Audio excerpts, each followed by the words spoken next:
Hey Chris, I don't want no auto-tune, bro. Fuck all that shit. That's how they want me to do this shit, you know? Gang gang says potty train, all that shit, but you already do that shit, though. Lil Rico got the sauce. I put a shoe string on the Mac. I got a 4-5, I call it cap. All of my niggas is dogs. They hit that roof, they attack. You better get back. Dog, why you don't be fucking with rappers? Cause these niggas cap straight like that. None of my niggas should try out for moves. I swear them boys don't know how to act. Bitch, we stay ready, don't gotta get ready. No, you not like that. Pussy, you bitch scared. I'm ready for this shit, boy. I bet. What's up, guys? It's Percy. I'm Amram. And this is our podcast, Crazy Random Things. We are part of the African diaspora, and we will be discussing different viewpoints of our brothers and sisters. Today's video is a bit disturbing in nature, and after the video, we will explain it and make it very clear. So the videos or the clips that I'm going to show you, particularly, they're probably about between 3 and 5 minutes, and it was pretty much people debating other people that I wouldn't necessarily say part of the diaspora, but they are on the African continent. And I don't want you guys to look at the video, or not look at the video, but just hear like what's going on and give it a dislike, or, you know, I want you to hear the whole video out. Just hear the video out first before you start making judgments and assumptions. And after you hear the video, let us know in the comment section below how you feel. So without further ado, I will see you guys, I guess, in about a few minutes. Captain Phillips that show you with a huge forehead and big ass teeth. You want to thank the white man for that? I mean, the big forehead is a sign of intelligence. So, you know, we're pretty intelligent in East Africa. We're known for a high IQ, and overall, we excel wherever. Then how come you couldn't figure out how not to flee? I mean, these are external circumstances, and I can speak for East Africa. External meaning get the hell out of your homeland. Let's exit the homeland. Yes, very much external. If you had all of those IQs, why didn't you figure out how not to flee and make your homeland better? I mean, in terms of crime rates, we have a much lower crime rate than the United States, and African Americans do about half of the crimes statistically in the United States are violent crimes. So obviously, we're not contributing to that. We never even reached those levels back home, proportionally at all. So we know we don't commit crimes, and we come here and prosper without getting in trouble. And some of us make that there's no such thing as a sellout, but you can admit that the word sellout does exist and that it is used, right? Yeah, it is used, just like the word racism. We all know that there's no such thing as racism. It's a word that made up to deceive the blind. And so when they use the word sellout, it's meant to divide and conquer. But if you're not in a fallen state, meaning that Satan is not your daddy, you can see the game that's being played. Like Dr. Umar just said, he just spoke as a blind man. He has no idea what he's talking about, because there's no such thing as slavery syndrome or whatever he said. Our battle is a spiritual battle. It's either right or wrong, good or evil. And in the good old days, when boys were boys and men were men, men knew that, and they led their wives and children in the right way to go. And they did have a conduct of morality. They treated everyone they would like in the way that they would like to be treated, never mind the color. They taught their children how to work and be responsible and not blame and whine. And they didn't put it out there as though they couldn't make it. Dr. Umar Johnson just made up words. Reverend Jesse, I don't think we should suggest that one person knows more than the other, in a sense of you saying you know it all and anyone else on the panel knows less. That's a little unfair. Yeah, well, I may not know my flowers, but I know Dr. Umar Johnson is blind and that he's wrong. And he doesn't know God. So he's telling people words, fancy words, in order to deceive them.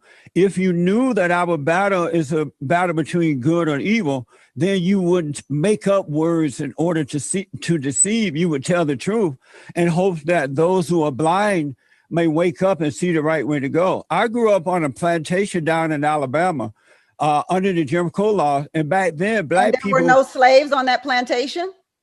Well, yeah, they had, you know, as a matter of fact, my grandparents' parents ran the plantation, but they weren't slaves when I was growing up.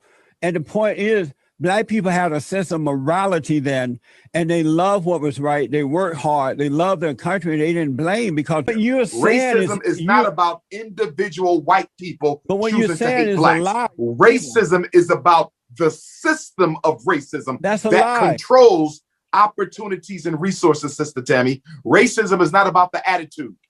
It's about the control of resources and opportunities. Tammy, that is not true. This is why we have to we must get to know ourselves so that we can overcome that fallen state. Dr. Umar is evil for putting out a lie like that or lies like that because people are going to believe in let's it. refrain from calling people names. Okay, but he's not telling the truth. We have to refrain, Sister Tammy, but at the same time, he is I evil. think it's important that we understand the difference between the Negro and the coon. Sister Tammy, this is a very important distinction that has to be made. The Negro is innocent in his ignorance, Sister Tammy. As Brother Michael said earlier, some people make mistakes against the race unknowingly. If you make a mistake against the race unknowingly, that was a Negro. Negroes are innocent. They think white people are more intelligent. They think Jesus is black because they haven't been taught any better. But a coon knows better. But the coon voluntarily identifies with his oppressor because there is an agenda that he's looking to get filled. And the sad thing about Jesse Lee Peterson is he is too old to be cooning at this point in his life. You have access to the white supremacists. You're close with them, so you're a little smarter than me. I'm as smart as you. You're a little smarter than me. If you can't, I just need clarity. If you can't beat them, join them. Yes. And I know them butter biscuits are good in the big house, ain't they? Just made these donations for. Why don't you show me your receipt for your llama? You're a crook. See what I mean? That's what I'm saying. This guy has no First valid of all, argument. there's no He wants to come on llamas. Listen, stage. one second. There's no llamas in Africa. Llamas are found in Asia. You dumbass nigger. Secondly, stop with the stupid jokes. You said you want to have a healthy, grown-up discussion. Let's have one, Tariq. This is the platform. This is the place. Instead of resorting to your fourth grade, jokes, let's have a grown-up conversation. All right, so how do you feel? Pretty messed up. That's why we had stated before that it is disturbing in nature due to the fact that was an Ethiopian man, if I'm correct, calling Tariq Nasheed, an African American, the N-word. Well, hold on. First of all, do you feel like they don't like us because of colonialism, or they don't like us off the fact that they were never colonized? Well, it's Ethiopia. That's the place of humanity. So I'm pretty happy that it wasn't, colonized. But the mindset doesn't seem to really be there of a true black native of Africa. But do you think that plays a vital role in how they treat other people? Or do you think there's a difference between East Africa and West Africa in terms of mind frame? Do you think those are two different mind frames? I can't really speak too much on what is the East Africa. I don't know too much about it. I'm not sure if they were colonized by a different group of people, but it definitely does play a role apparently. And again, I know that it was just one time he had said that, but there's another clip. It's probably a couple hours long. Part 2 for that. But again, it's probably about 2 minutes long. And that guy who was talking to Tariq Nasheed, he actually had a group of other people. I think they're Somalians and Ethiopians. It was a mix. And they were saying just the N-word, repeatedly. And it was just highly disgusting to hear that. Okay, like my question is, okay, so how do you feel about Africa in general? Even after you heard that clip, and everybody in the comment section, let me know below how do you guys feel. But how do you feel as being, because you are mixed and you're black and white. Mm-hmm. So how do you feel? Is it hard in America being a mixed woman? Like what can you tell other people about how it is being a biracial child in America? Like how is that different than being black? Is that different than being white? Like, how do you guys go about your day-to-day lives? Because I really want to know. Like, I'm serious. Like, how does that work? Well, I'll answer your first question, baby. Like you said, how do I still feel about Africa? I you know how we discussed the other day that I would still go. I'll still go to Africa. You know, you just leave certain places alone that ain't trying to mess with you. And to ask about what it's like to be mixed in America, it's definitely very difficult, especially with my background. I'll explain that later. But just being mixed here, it's hard. You don't really have an identity. You kind of got to pick. Some people pick the white side, some people pick the black side, or whatever, you know, you're mixed with. Some people tend to pick one more than the other. The older I got, the more I pick my African American, because I don't have any white passing. So look, guys, look, my wife is biracial, right? She's mixed, she's half and half. All right, not half and half necessarily. Same damn thing. No. So look, this is exactly what I'm gonna ask her. Does racism exist?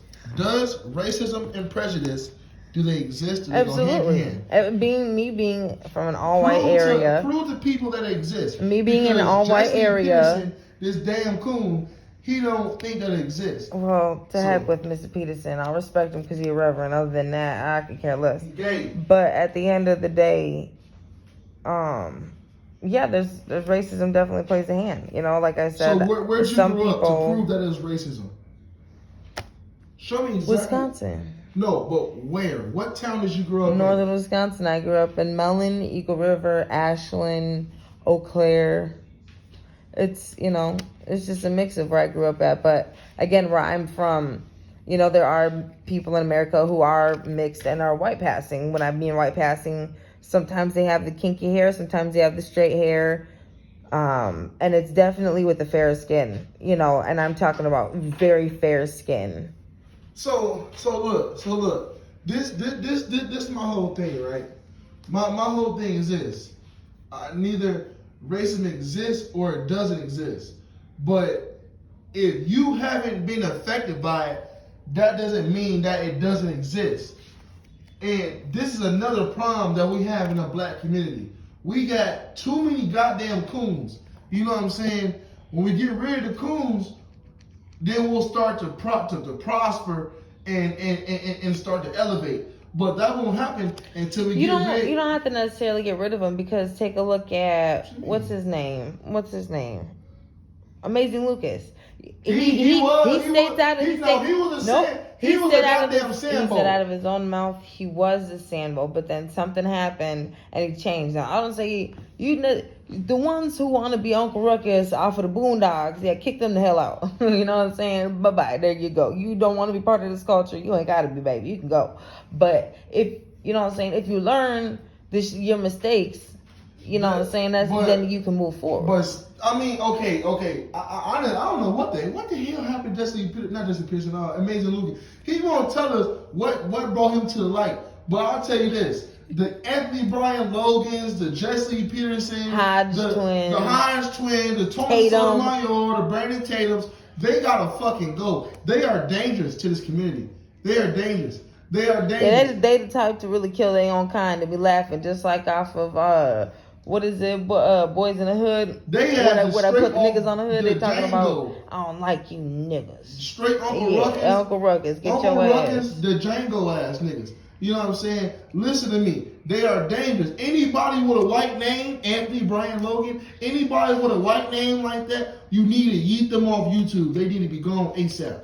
You know what I'm saying? For real. Because they are dangerous to this community. They spew out, get over racism.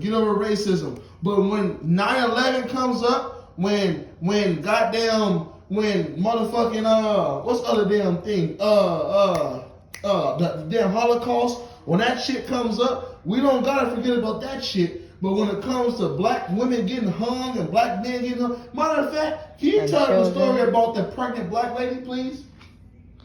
Oh yes, I don't know her name, and I really should, but it was just down south, and this woman's husband had got murdered. So there was a black couple, and she was about 8 months pregnant, and since nobody would really fight for, you know, a black couple down in the south, she decided to take matters in her own hands and try to find his murderers.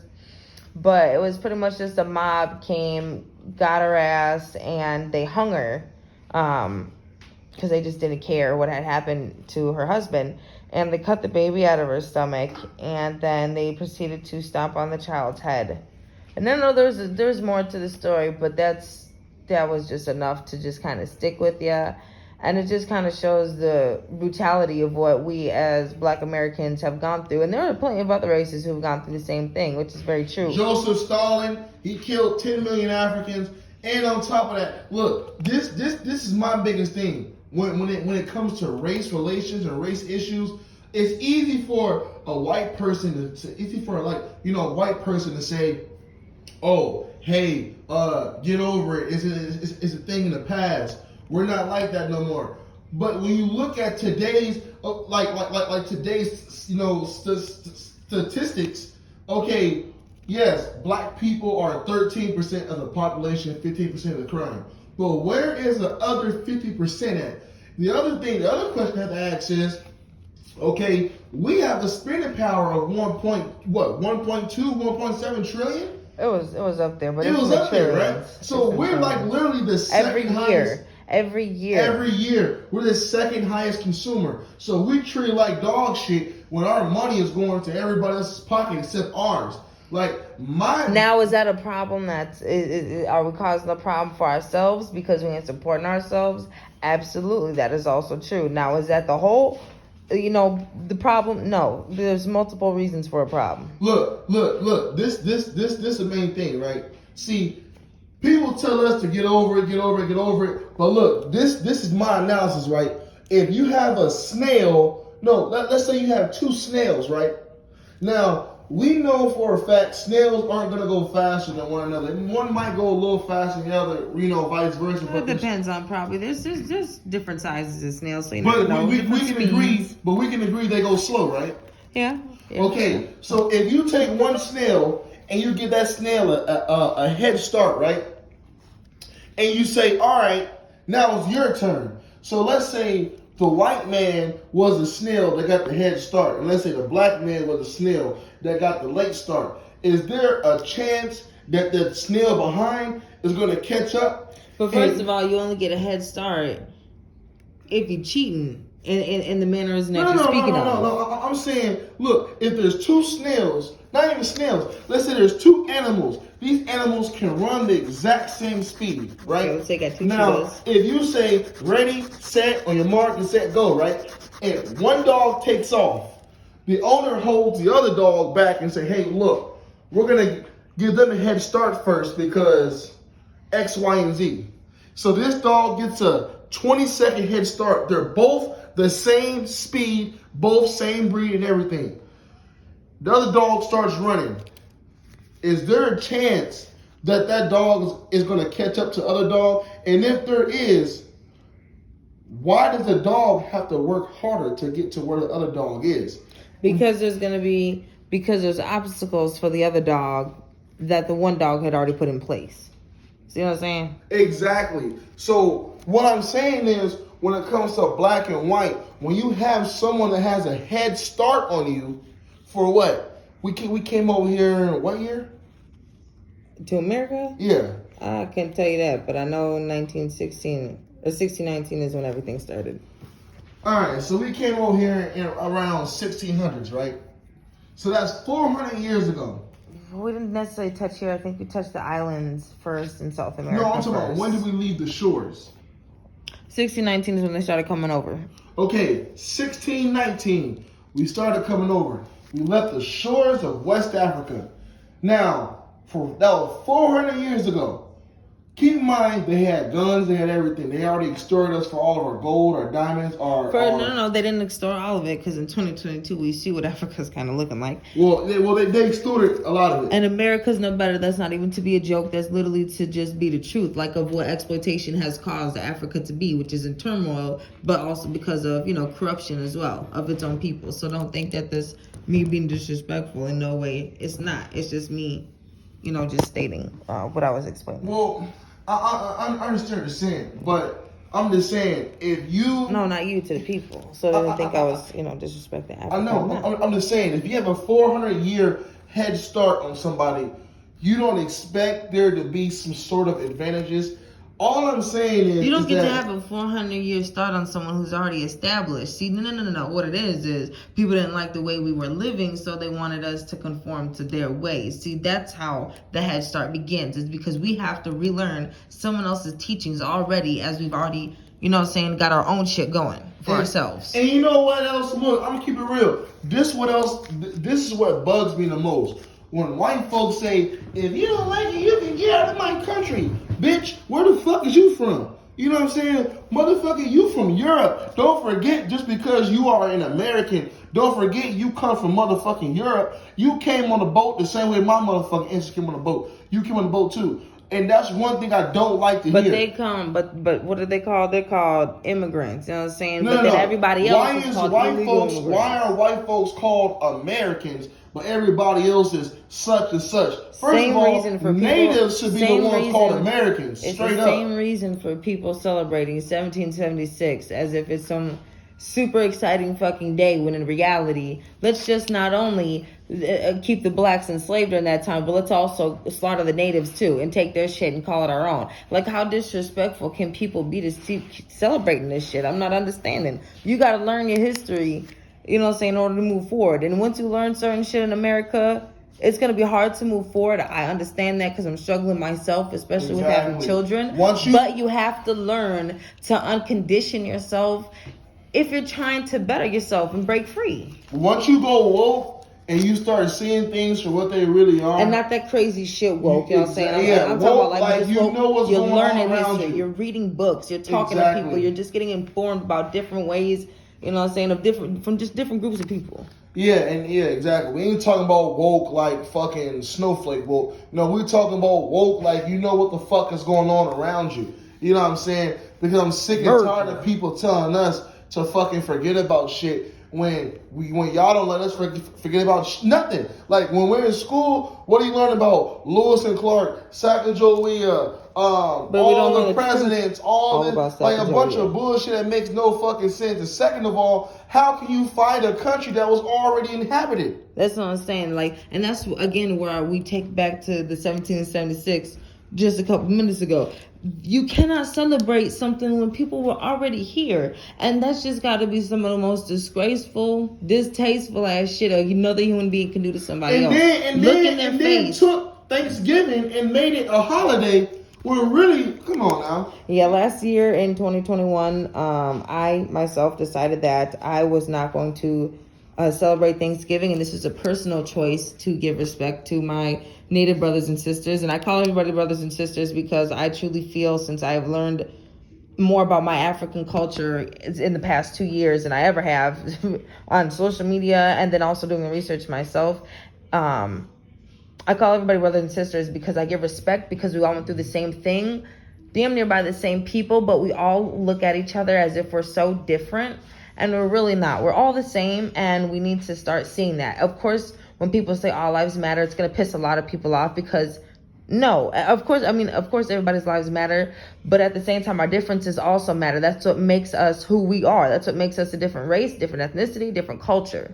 So that's just my take. Well, that's all today. So if you guys give me up to and thank you, Amber. No, sorry, I just had to clarify. My brain be going. But I don't celebrate Thanksgiving because, again, like I said, I want to just give respects to the slaughtering of truly the natives and what Squanto actually did, turning on his people. He was like the chief's right-hand man.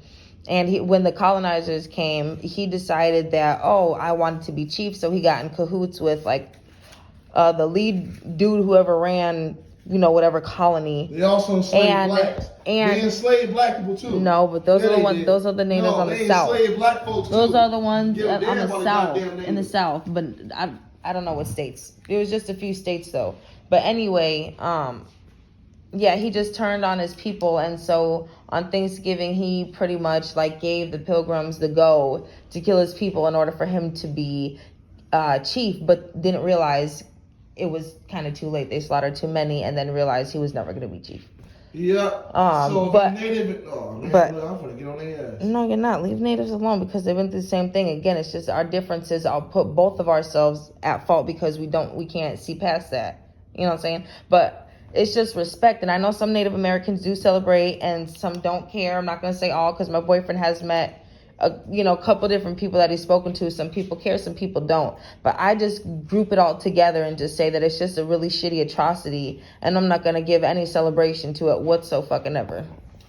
Well, that's my take on that. Well, you heard it from the horse's mouth. And stay tuned for part 2. If you give us at least 10 likes, we will drop a part 2.